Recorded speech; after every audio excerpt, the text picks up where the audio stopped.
Hi, I'm Naoto. I'm the head sharpener of Knifewear. Today I'm going to show you how to sharpen this silky Chef X kitchen shears that is separable. It's much easier if they are separable. It's not impossible to sharpen a not separable kitchen shears, but it's easier. These are the gears that I'll be using.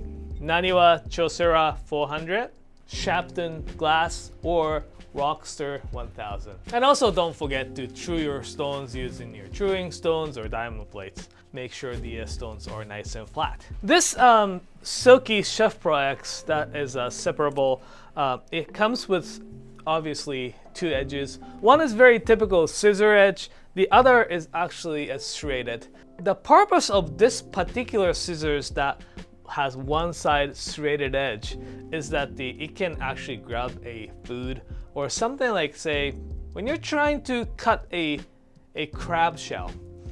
This is great because it grabs it. It's not going to shoot off a crab into your significant others. So it actually grabs it really, really nicely. Some shears like this one, I would usually sharpen only the side that is a more straight edge, non-serrated edge.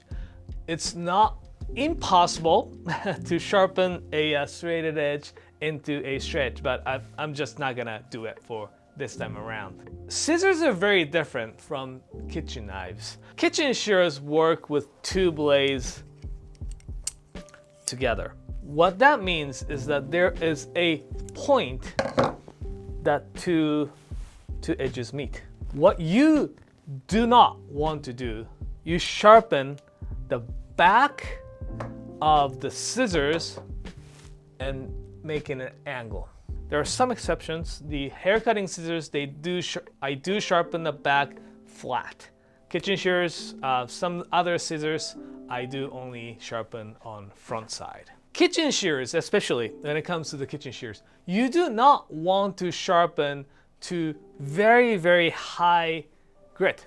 One of the first thing that I explained, two gears that I'd be using is 400 grit stone and 1000 grit stone. And that's how high I would go for a kitchen shears. You could go as fine as about 2000 grit, but after that, the scissors start to slip, it doesn't grab. Without further ado, I'm going to show you how. So what I'm going to sharpen is the edge right here. An angle, I'm going to follow the manufacturer's angle right here. They are sharpened much, much higher than the kitchen knives. Kitchen knives usually are sharpened around, say, 15. Because how the scissors work, usually scissors are sharpened anywhere from 50 degrees to 75 degrees. As you can see, it's really, really high.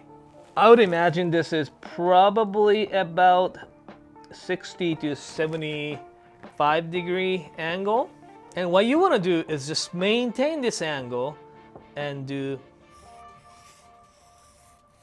back and forth. And I do sharpen them until you feel the burr from the other side.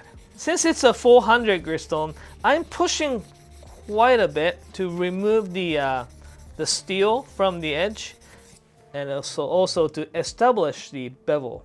Always check as frequently as you can to see where you're sharpening. Now I feel the burr on the other side. Here's how to remove a burr on a kitchen shears. I actually put it back together and do a few strokes, few open and close. That will remove the burr quite actually nicely. I'm going to move up to the 1000 grit stone to finish. It will be the same thing as you do it on a 400 grit stone. Just make sure the angle stays the same. You can see how the polishing changes and where you are sharpening. As long as you're sharpening at the same angle and you do it until, again, raise the burr.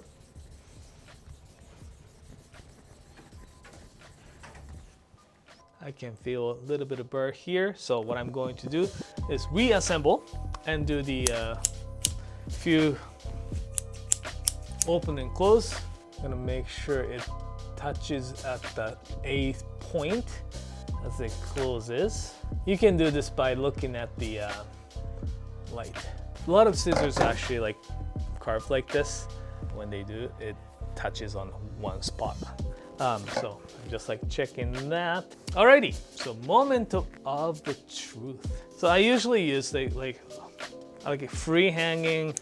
You can use the clinics for that as well, or things that you often cut. Say, you know, like bubble wraps. I don't know if many people cut bubble wraps, but kitchen shears often you cut the very thin plastic packages.